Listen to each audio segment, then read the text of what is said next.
Hello, and welcome to I'll Knit With You. My name is Rebecca. You can find me on Ravelry and Instagram as EvilTwin2. You can find show notes on the blog, illknitwithyou.blogspot.com, or you can come join our group on Ravelry, I'll Knit With You.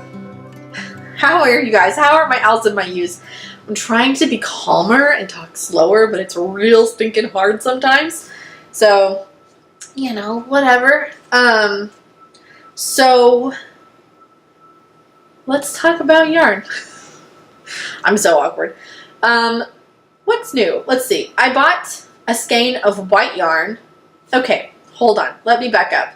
If you just watched the SSK episode recently, you heard me mention how I've been thinking of doing a fingering weight Persian Dreams blanket. Now, I'm probably not going to start this till after the new year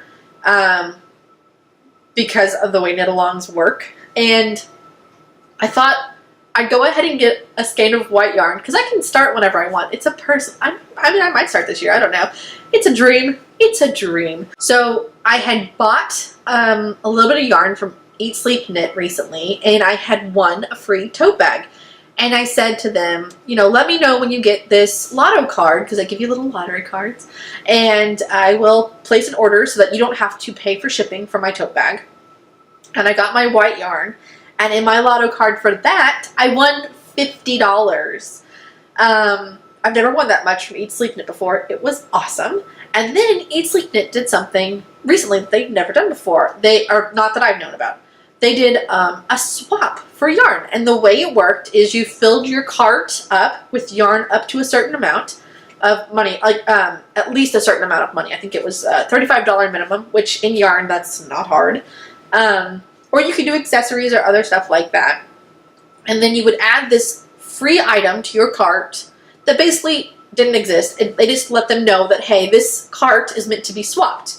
That way, if someone who was just buying yarn for themselves that day didn't get swapped by accident. And so I sent out some Hedgehog Fibers yarn and some matching mini skeins, because, you know, that's kind of got a speckly tone to it. And I received yarn back. So this isn't really a mustache, I feel like. This is more of a blather. So I'm sharing it here in a safe space. I got these beautiful yarns, you guys. I got a Wales Road yarn. And this is Malabrigo, and it is, it's Rios, which is DK. And I also got some Super Sparkle from Blue Moon, and the colorway is Lean Mean Aubergine. And it's this purple with all sorts of glitter in it, and it's just gorgeous. These go together really well, but they're not really the same weight at all. Since this is, this is fingering weight. But these are totally my colors, and I love them. They put a cat on the front of the package. See? Look how cute! I showed you my address the first time I had to go hide it. Sorry about that. But so that's just really, really fun. And of course, in that, I won another tote bag. So I may wait to send that off, but I also have a lot of tote bags, so I maybe just won't send it off. Like, I don't have to do that. But I could. I mean, it's a prize. You kind of want to get your prize, right? I really like the Round the Twist podcast with Karen, and I've watched it for a pretty long time. And she talks about this website called Once a Month Meals. And I heard her talk about it, and I've recently hit a super rut with my food. I feel like I'm just eating junk all the time. And I can't figure out, like, what to make. And I'm so tired of eating microwave food, to be honest. So I thought I'd give it a try. They let you get a free mini menu, and I have an Instapot, which I love. That thing is amazing, but I never know what to cook in there, which seems silly. But it's one thing to look up a recipe. It's another when someone says, hey, here's the 5 meals you're going to make this week. And you're like, oh, yeah, I can do that. Or you can say, well, I like 4 of these, but I don't like this 5th one.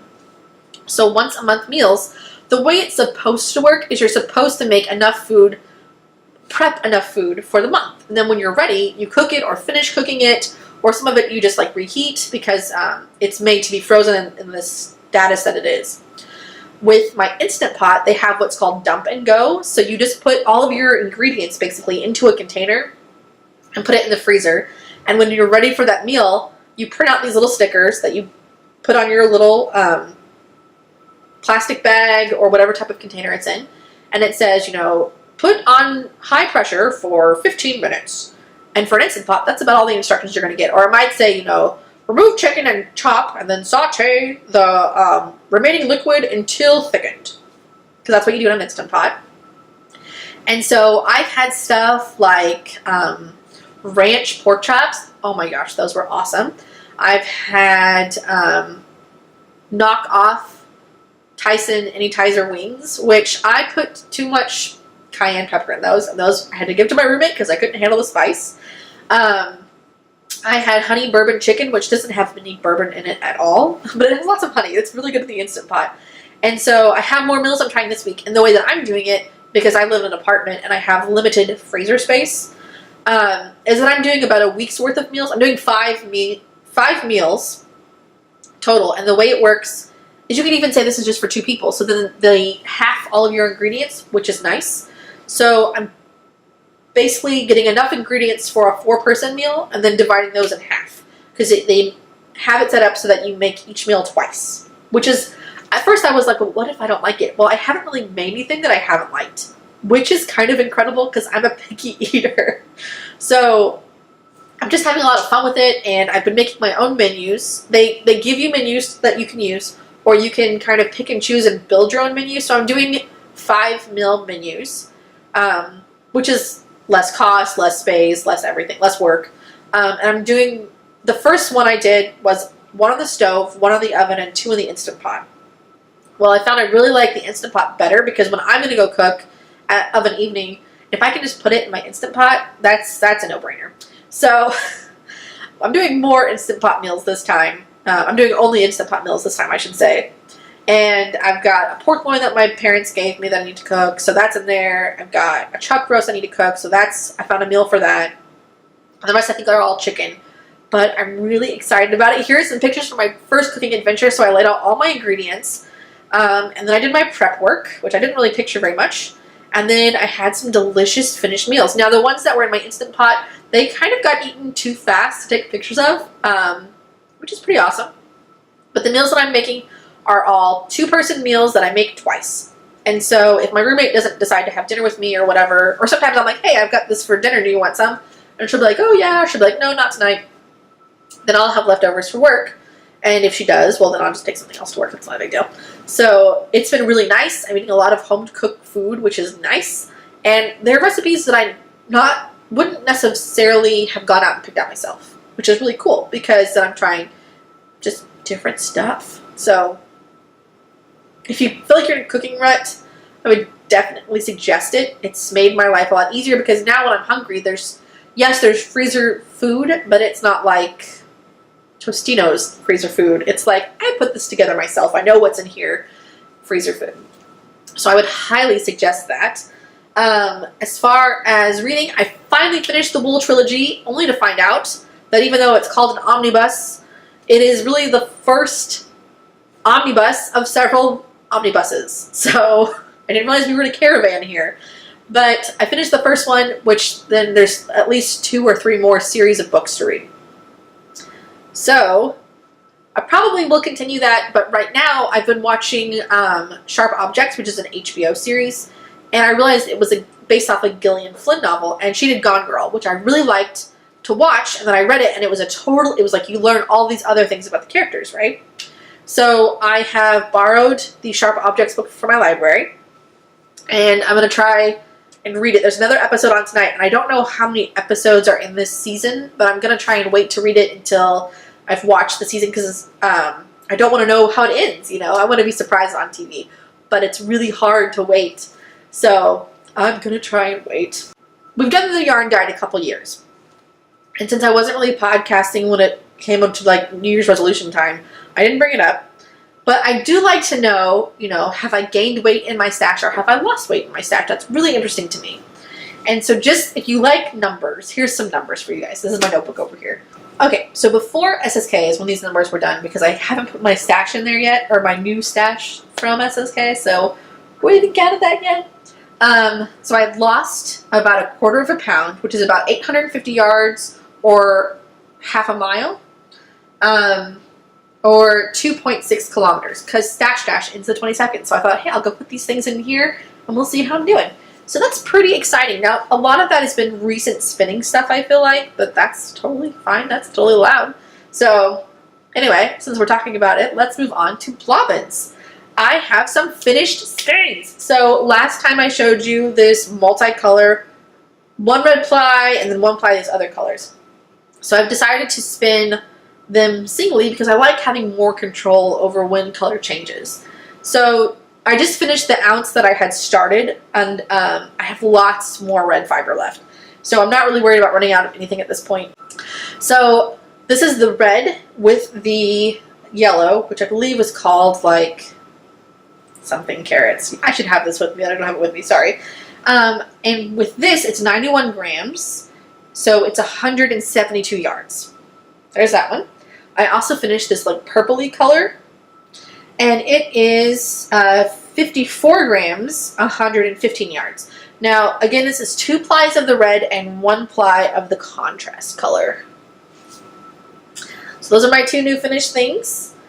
I've also been doing some spinning for the sweater that I mentioned. I've spun 1 whole braid and almost the rest of a second braid. This is all that's left of the turquoise colorway, which is all on this fancy bobbin. Some storage bobbins that I have, so that I can continue spinning and not run out of space, basically. I was debating, do I want to buy more bobbins for my electric eel wheel, or can I just clean off my storage bobbins and do that? Because I can actually fit more on here because you do it the way that you fill them up. It doesn't have those little spaces where you've like, okay, well, I'll spin until it's this big and then I'll move to the next hook. And because of that, you can, I feel like there's more on here, and to be fair, when it was on the bobbin, it was like the sides were low, but the middle had like a bump because I was trying to get all the fiber I could on there, and I eventually got to the point where I really was out of space and had to stop. So I may spin this up and then put the rest of it on this bobbin. I don't know, maybe that would work, right? It could, because that'd be so much easier, because I'm doing 1 ply of this and 2 plies of the other of the black color, which I just had next to me. Okay, what's this one called? Space Unicorn. So here's what those other 2 plies are going to be of if you haven't watched any recent episodes. It's this like pinky blue gold thing. And hopefully next time I'll have some of this to show you, because I really just want to spin it up so bad. So I'm trying to decide if I should finish spinning this or go ahead and spin 2 bobbins full of this and then start actually having yarn to show you, because I really want to touch that yarn. So I think this can wait. I think it can, now that I'm talking out loud, you know how that happens? I think it can wait and I can go ahead and move on. So that's totally allowed. The nice thing is that there's only one side of these storage bobbins that lock. And I keep my drill going the same way all the time. It's my drill, so I don't have to worry about someone else messing with it. So I can always load more onto these really, really easily. So yeah, I think that's what I'm going to do. Thanks for your help, you guys. You're awesome. So, problem solved. So, if I didn't talk about it last time, I'm spinning this sweater for a newt, which is a Harry Potter Harry Potter knit and crochet house cup term. A newt is a 4-month project, so I get to start it now. I have to turn in 50% in September because I had the entire month of August without classes to craft. And then I will have to turn in, I have my notes on the timing in my notebook. Let me go to that page. This is so exciting to watch. Someone flip through their notebook, right? Okay. Hold music, da da da da. Okay, so I have to turn in 75% sometime in October, and I have to be done in November. And that's spinning the yarn, that's knitting the sweater, and being done with the sweater. So I will have spun for a sweater and knit the sweater hopefully by the end of November. I'm really excited about it. So yeah, we'll just keep on moving. So pretty pumped. So besides spinning, I've been doing some knitting. I have knit a little bit on my sort of a bankhead hat. And this is in my Whimsy Stitches bag that I got at SSK with my, is it teeny or tiny? My Teeny Button Studio yarn. This is the Soft Sock in the Alonzi colorway. And I'm just doing basically a giant tube hat. I'm going to make it to about 10.5 inches. And then I'm going to start doing some binding offs so that I can finish the hat. Kind of making it up as I go. I'm kind of basing it on the bankhead hat. It's not supposed to be self-striping, but the number of stitches that I am have created this fun little pulling effect. So it's just going to be like a big, fun, slouchy hat. It's kind of mindless knitting. It's almost like knitting socks, but I can wear it on my head instead of my feet. It's pretty great. My friends from SSK and I are doing a Lush knit along. The last time I showed it to you guys, it was just the lace band. But it has grown quite a bit since then. I actually just put it on longer needles last night, and I had a major epiphany. If you have, first off, you have to be using interchangeable needles. And your interchangeable needle set needs to have a cable connector. Now, when I switch to bigger cables, normally I knit onto the larger cable. And I realized if I put a cable connector between my working cable and my cable I wanted to move to, I could just slide my stitches over and then take off the old cable. Has that ever occurred to you guys? That had never occurred to me. If you already knew that, congratulations. There's a lot of yarn hanging off of this because I've got 2 yarns. Since this is a sorry, I thought my roommate was home. It's awkward to watch her come in and I'm like talking to myself. I've got 2 yarns because I like to alternate my yarns when I'm doing kind of this like dye, you know, an indie dyer. Even though Malabrigo isn't really an indie dyer, they kind of are. So yeah, so it's enough that I would use 2, and this is a very like tonal yarn, so I really wanted to make sure that I wasn't getting some super different colored parts. So the lace panel is there, and now you can see I've done the neck and the, let me get closer for you guys. There's the lace panel, and then you do the collar, and you do a little ribbing section. And I'm the kind of person who has to knit her sleeves before I knit my sweater, or those sleeves will never get finished, or they'll be way too short. So I've also knit, see now I can scoot back. I've also knit my sleeves, and they're awesome. And you can really see how tonal the yarn is. Look at all that color. That's awesome. So now I just have to knit the body, which sounds like nothing, but I mean, I've got a lot of body, so, you know, we'll just get to it. So I have some ends to weave in, but I've been trying to catch them as I go, or when I kind of just need a moment to like not be knitting but to still have yarn in my hands, I just weave in my ends. So yeah, hopefully by next time we'll have a little more to show you. Right now it's just like, it's like a little one. This is the front, this is the back, not the front, but you get the idea. It's like a little mini cardigan, but we need to be full length. So that's how that is going. And I think that's all I have to talk about. I don't have any defeated foes for you today, but I have some foes in progress, if you want to call them that. And we kind of already did mustache, so this is all I've got for you guys. So remember, whether you are spinning like a maniac or knitting like one, I'll knit with you. Bye, guys.